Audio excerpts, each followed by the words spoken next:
চীনের চৌঠা মে আন্দোলন।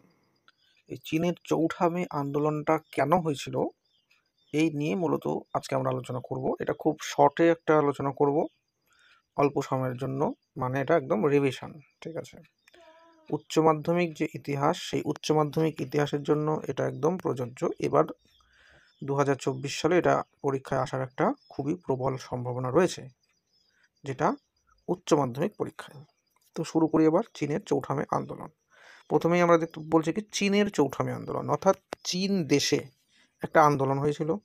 সেই আন্দোলনটা কবে হয়েছিল? নাকি 4 তারিখে, ঠিক আছে? 4 মে।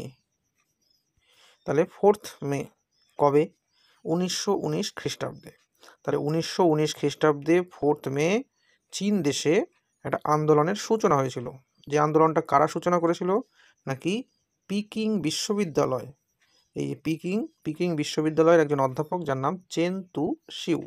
এই অধ্যাপক চেন তু শিউয়ের নেতৃত্বে ছাত্র জনতা একত্রিত হয় এবং চীনের তৎকালীন স্বৈরাচারী শাসক এর বিরুদ্ধে কিন্তু দেশকে রক্ষা করার জন্য এই আন্দোলনটা শুরু করেছিল।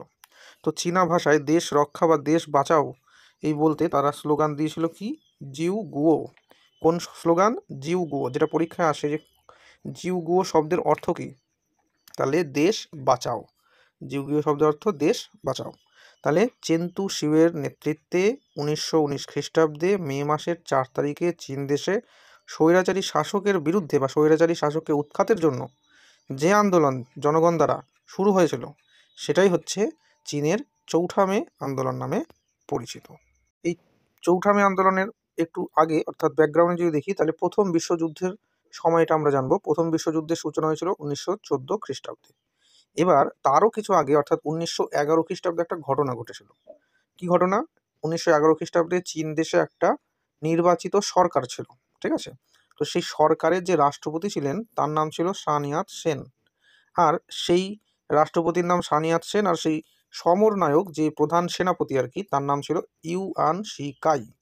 তাহলে এই যে ইউয়ান শিকাই, এই হচ্ছে আসল মেন কালপ্রিট, ঠিক আছে? এই ইউয়ান শিকাই এ কি ছিল?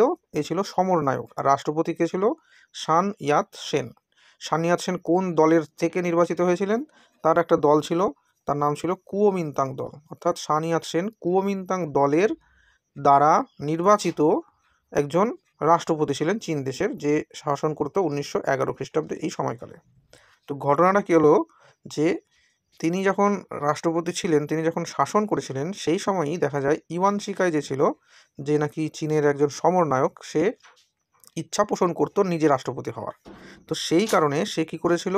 যে কোনো মূল্যে এই সান ইয়াত সেনকে তার রাস্তা থেকে সরাতে চাইছিল। তো সেই কারণেই তিনি বিভিন্ন আঁতাত করেছিল বিভিন্ন রাষ্ট্রের সাথে, ঠিক আছে? গোপন চুক্তি। আর আরেকটা কি করা হয়েছিল? বিদেশি শক্তির সাহায্য নিয়েছিল, আর দেশের মধ্যে সিভিল ওয়ার শুরু করে দিয়েছিল। মানে এক গোষ্ঠীর সাথে আরেক গোষ্ঠীর যুদ্ধ, এরকম একটা অবস্থা, ঠিক আছে? তো এই সিভিল ওয়ারের কারণে দেশে যখন একটা অশান্তি সৃষ্টি হয়, সেই সময় সান ইয়াত সেন বলছে যে না, যেহেতু দেশে অশান্তি হচ্ছে, অতএব আমি এই কাজে ব্যর্থ, অর্থাৎ আমি এখন কি করব? রাষ্ট্রপতির থেকে পদত্যাগ করব। আর এই কাজটা কিন্তু প্ল্যানিং করা, অর্থাৎ ইউয়ান শিকাই যে ছিল, এই কিন্তু প্ল্যানিং করেই কাজটা করাচ্ছে যে দেশে এরকম অশান্তি তৈরি করব, তাহলে সান ইয়াত সেন তো একজন নীতিবান মানুষ, সেই এমনিতেই তাহলে পদত্যাগ করে দেবে।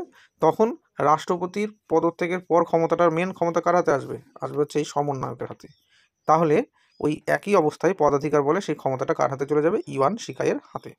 তো ঠিক ঘটনাটা তাই ঘটলো, ঠিক একই রকম অবস্থা কিন্তু হয়েছিল। এরই মধ্যে দেখা যাচ্ছে যে এই সমস্ত ক্ষমতা নিয়ে নেওয়ার পর চীন কি করেছিল? জাপানের কি বলছে? জাপানে চীনের 21 দফা দাবি পেশ করে। কি? 1915 খ্রিস্টাব্দে 8ই জানুয়ারি জাপান কি করেছিল? চীনের কাছে 21 দফা দাবি পেশ করেছিল। এটা পরীক্ষা আসে যে কে 21 দফা দাবি পেশ করেছে? জাপান করেছে। কার কাছে? চীনের কাছে। এই যে 21 দফা দাবি যে ছিল, এর মধ্যে চীনের সার্বভৌমত্ব ক্ষুণ্ণ হবে এই ধরনের অনেক দাবিও কিন্তু ছিল।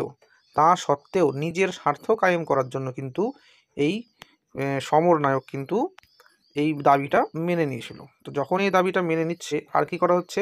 তার বিরুদ্ধে যেন কেউ কোনো কথা না বলতে পারে, সেই কারণে এই যে সানিয়াত সেনের যে দল অর্থাৎ কুওমিন্তাং দল, সেই কুওমিন্তাং দলকে কিন্তু নিষিদ্ধ ঘোষণা করে দিয়েছিল। যারা আন্দোলন করতো তাদেরকে গ্রেপ্তার করা হয়েছিল, বিভিন্ন কলেজ ইউনিভার্সিটিকে বন্ধ করে দেওয়া হয়েছিল, তাদের উপর দমনপীড়ন চালানো হয়েছিল, নিউজ পেপারের ওপর দমনপীড়ন চালানো হয়েছিল, এরকম একটা সবার কণ্ঠরোধ করার একটা ব্যবস্থা করে নিয়েছিল।